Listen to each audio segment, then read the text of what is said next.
I'm Diane Bizik, and this is Candidates Corner. Thank you to BCTV for this opportunity to speak with the candidates. Today I have with me Len Gerzon. He is running for the House seat in the newly established Floterial District 1, representing Bedford and Amherst. Len and his wife Nancy are longtime residents of Bedford and Amherst, actively serving in both communities for over 25 years. Len has a degree in economics from Brandeis University and a master's in business administration from Suffolk University. He has worked for his small family business, which his dad started from nothing in 1955. Now, Len is a 27-year management employee of Public Service New Hampshire as a senior consultant specializing in property taxes. He has also served the state of New Hampshire with distinction, being appointed by governors from both parties to the Assessing Standards Board, first by former Governor Republican Craig Benson and our current Governor John Lynch. Len was also appointed by then Governor-elect Lynch to a 12-member bipartisan transition team and the New Hampshire Real Estate Appraiser Board. Awarded the New Hampshire Business Leader of the Year Award 2007, please welcome House of Representative candidate Len Gerzon. Thank you, Diane. It's nice to have you here today. So Len, why don't you tell us a little about yourself and tell us why you have decided to run for this House seat? Well, I've lived in New Hampshire for 27 years. I've lived in this district for 25 years. Married to my wife Nancy for going to be 24 years this year. And I come from a family that actually are Holocaust survivors. And we're kind of living the American dream. I think that what happened with my father and mother during World War II was obviously a tragic thing and a difficult thing for them. They were refugees for 12 years, and what they did was they sought the best, freest country they could live in, and they held out for the United States of America. They could have gone other places, but they found a relative in this country. They emigrated legally. They went through a long process to come here. They worked hard to do it. And their children all went to college. We're all successes. My sisters are huge successes. Pales what I've done. And I think they instilled in us a real sense of that we had to give back to our country, because the country, the United States of America, had saved their lives and had brought them over to be American citizens. And they have a real sense of duty, and they instilled that in us. I also want to talk briefly about the fact that where we are in politics right now is that we need to change the tone in Concord. Concord is not working as well as it can. And one of the things that got to me was what happened last summer with the debt ceiling crisis. That was brinksmanship at its worst. Most people know what I'm talking about, but what it led to was an outcome where the United States of America, for the first time ever, had its debt downgraded from AAA rating. Now that's a big deal. That was an event that could have been avoided, but what happened was there was an opportunity at one point between President Obama and Speaker Boehner to have a grand bargain to raise the debt ceiling on certain terms to reduce the deficit, the federal deficit, by $4 billion and to have a 4-to-1 deal, $4 billion to $1 billion, well, not billion, trillion, $4 trillion to $1 trillion of new revenues or taxes. That was at the 11th hour not acceptable to the Republican Party establishment, and it was jettisoned. And I think that's an awful outcome, and it really made me think about getting involved in politics. Phase 2 of that thought process was watching this round of presidential debates of Republican candidates. I was frustrated to see that 10 out of 10 candidates, when asked the question, well, you all reject the idea that a 4-to-1, $4 trillion to $1 trillion ratio for reducing the national deficit was unacceptable. What if it were 10-to-1? I was appalled to see 10 out of 10 candidates say that they would rather not take a 10-to-1 deal, $10 trillion of deficit reduction, which we sorely need, to $1 trillion of some tax increases or revenue increases. To me, that's when I knew I had to think about getting involved in this. The other reason is, and we're going to talk about this, I hope, that I really think I can help. I really think I have the demeanor and the skills and experience to make this work. Excellent. I see from your biography all the involvement you've had in business and in government. It's fair to say you know what it's like to work for government, and in business with government. And you've also held a position as family mediator for the National Nashua Mediation Program. I saw something on your website that I thought was very interesting, where you talked about, as a mediator, I learned to listen without passing judgment and to facilitate dialogue between family members. I came to understand that no one side has a monopoly on the truth. I saw the value of reintroducing rules such as courtesy and respect, and how essential this is to healing difficult situations. The concepts underlie the importance of civility and statesmanship, two essential values that have guided my work in politics.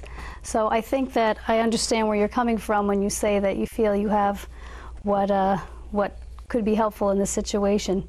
Tell us a little bit more about your different roles at Public Service of New Hampshire, as a mediator, serving on the advisory boards with the state government, what you've accomplished in these roles, and how you see those skills transferring to your role as state rep.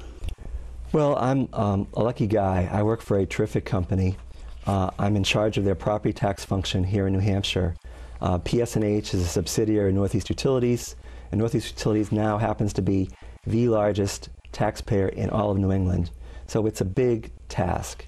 And because I'm involved with public utilities, I'm involved with complex problems of what the proper valuation is for difficult, complex value problems of transmission plants, power plants, rights of way, very nuanced issues.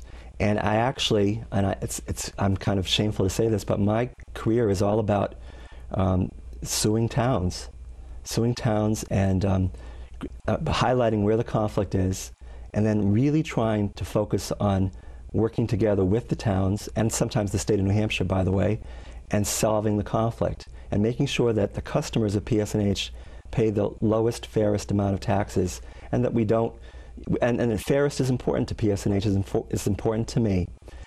With regard to that, one of the things I've done is I've been lucky enough to be appointed to the Assessing Standards Board of New Hampshire, and that's a real honor and a privilege.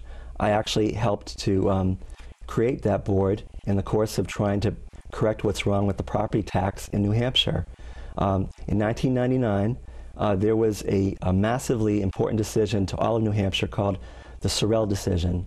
The Sorrell decision basically said that the entire process of the property tax in New Hampshire was poorly done and unconstitutional. And so what happened in 1999 was Governor Shaheen called together a panel, and I was invited to join that, to talk about the solutions to correct the problems of the Sorrell decision. Now, the solutions had to be far-reaching because we had lots of problems about fairness and equity and how property taxes were delivered. So we met, we decided fundamentally we had to form a body called something like that would become the ASB, the Assessing Standards Board. That was formed legislatively in the early 2000s.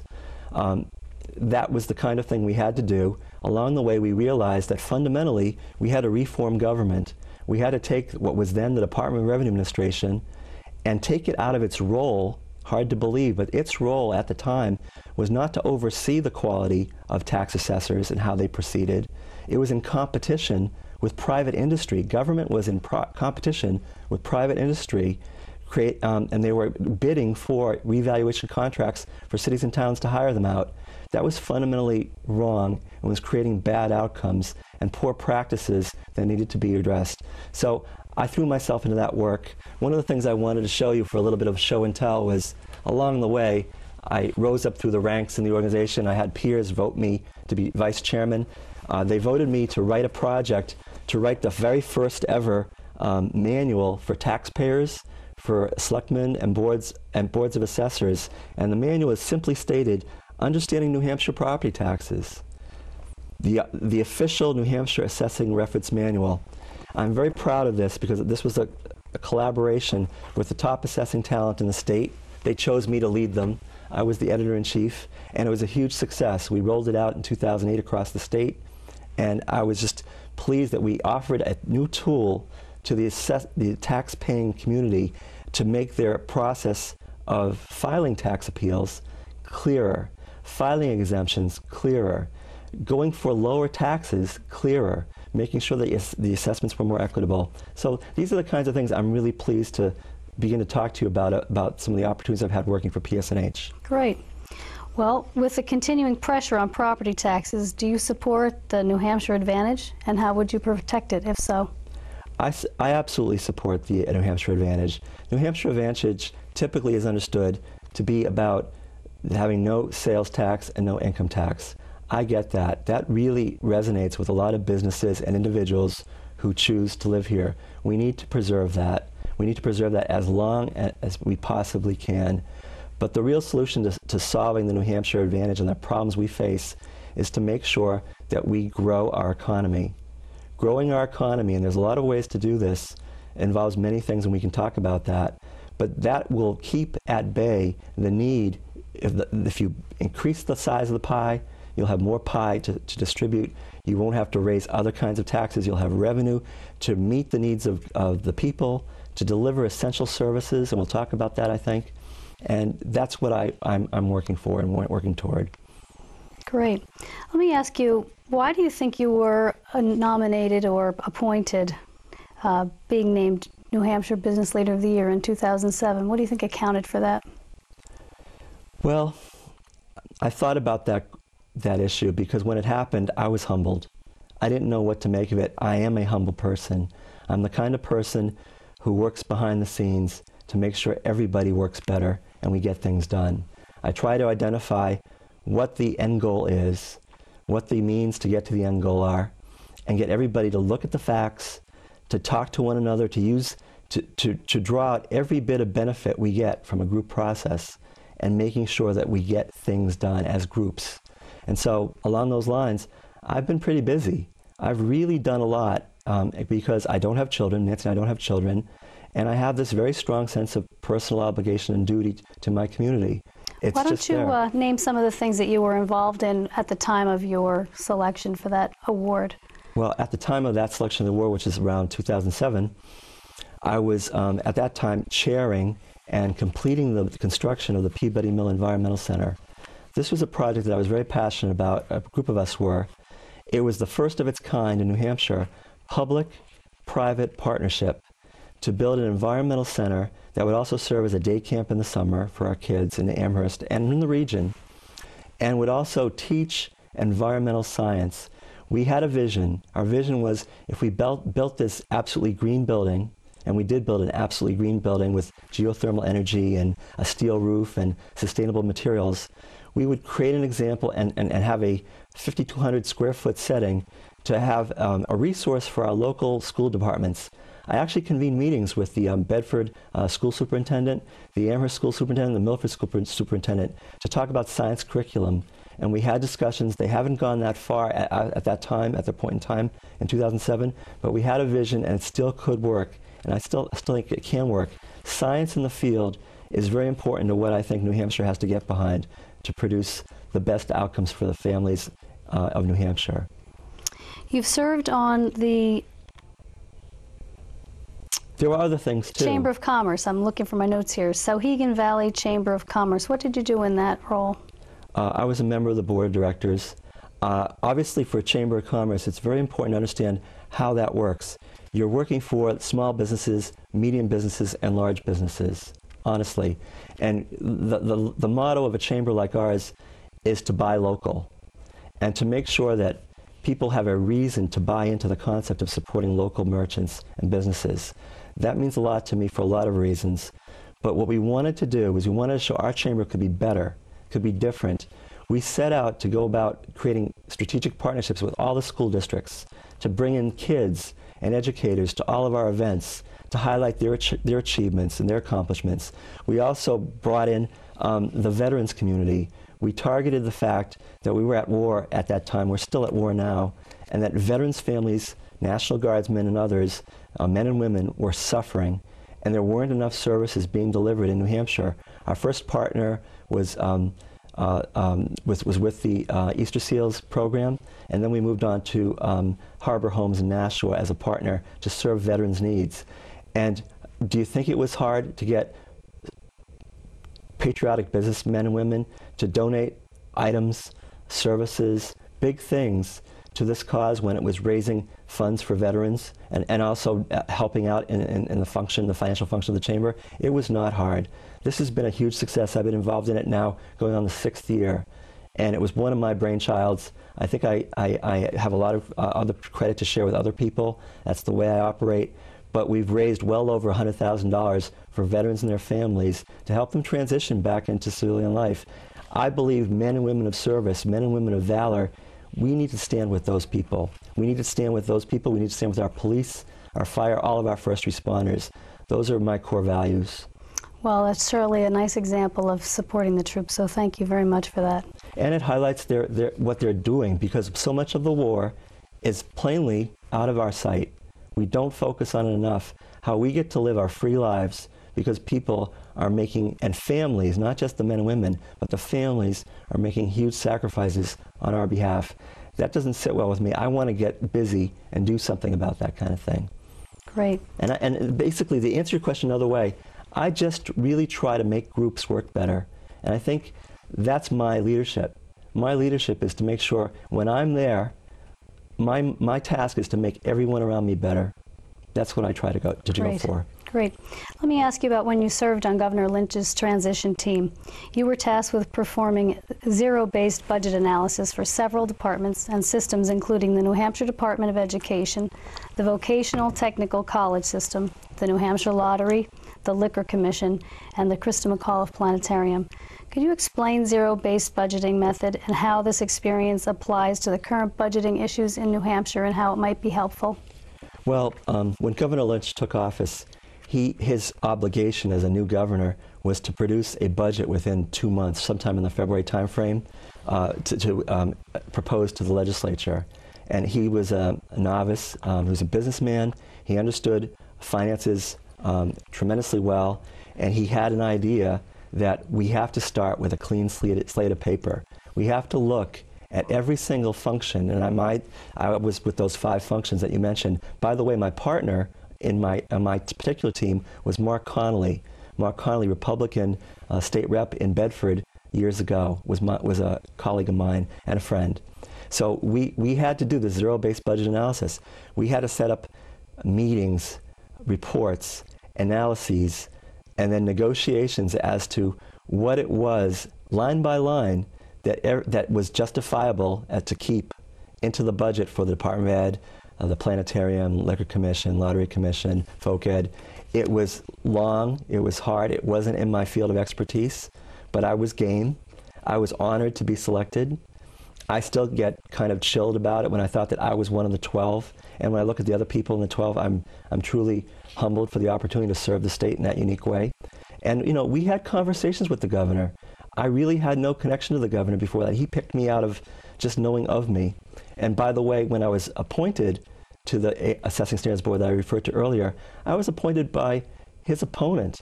I was appointed by Craig Benson. So I've kind of crossed the line here.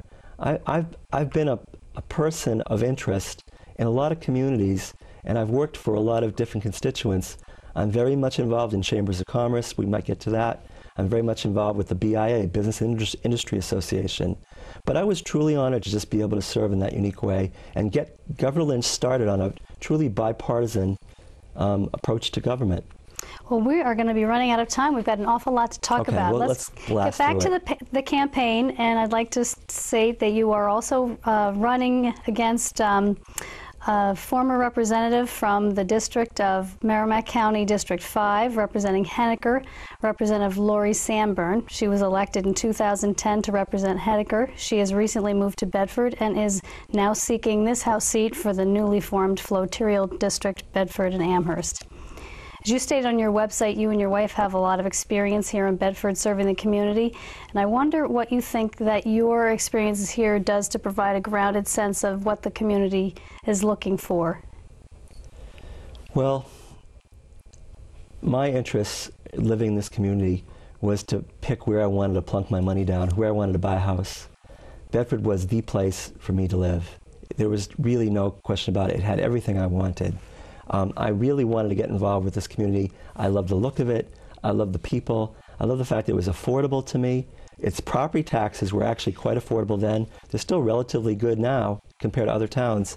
And I decided to throw myself into the projects that I cared about, which is involving hiking and land preservation. And we formed the Bedford Land Trust and the Heritage Trail. And one of the things that I wanted to show you, Diane, was that when I was working 22 or so years ago, we worked with people in Bedford that are still here at creating the Heritage Trail in a partnership with PSNH that I helped bring about in my own small way. Nancy was a big driver on this too, my wife.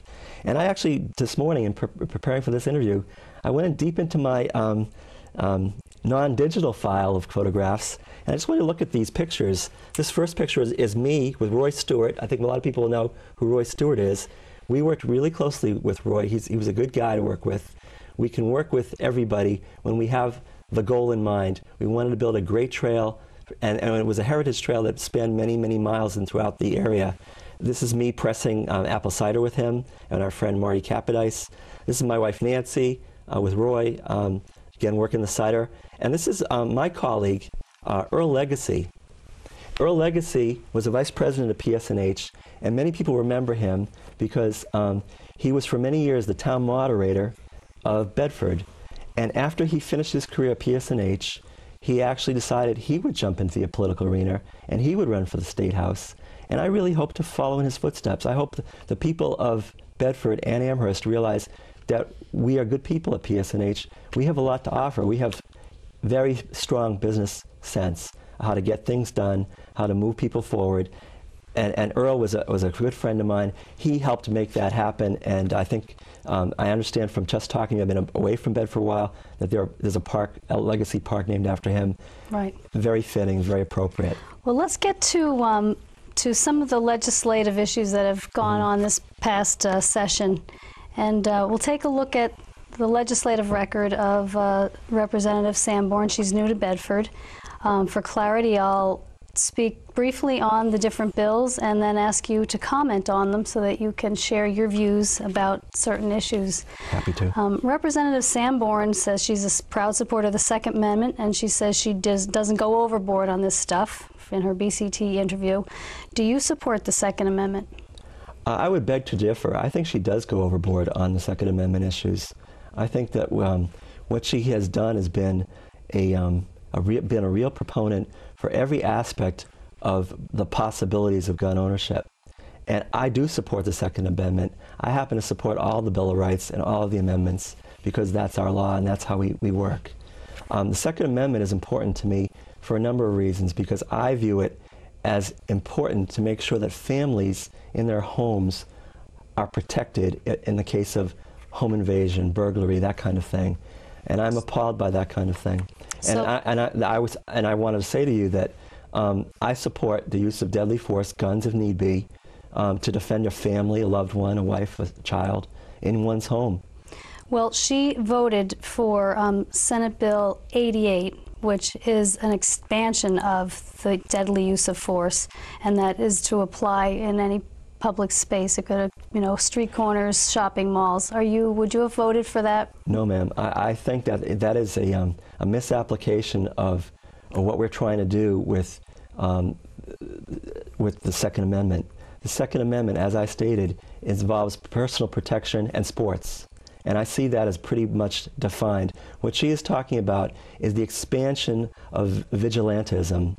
And I don't think, when you get right down to it, and you look at how these bills are viewed by our men and women who are policemen, who are protecting us, who are paid to protect us and do a great job of it, they don't want to see gunplay out in the field. They don't want to see guns in shopping malls, in beaches, in campuses. Let me move on. Speaking of campuses, she voted for allowing guns on campuses, public places. She voted for allowing loaded arms of rifles and shotguns in vehicles, and allowing permitless carry, which has a Department of Safety fiscal note on that bill that it would actually decrease state general fund revenue by $625,000 per year. Is that something that you think most New Hampshire people are looking for, or is that some other type of well, as issue? As you know, Diane, I'm already starting my campaign. I've done a lot of photo outreach already. I'm talking to everybody I can in Bedford and Amherst.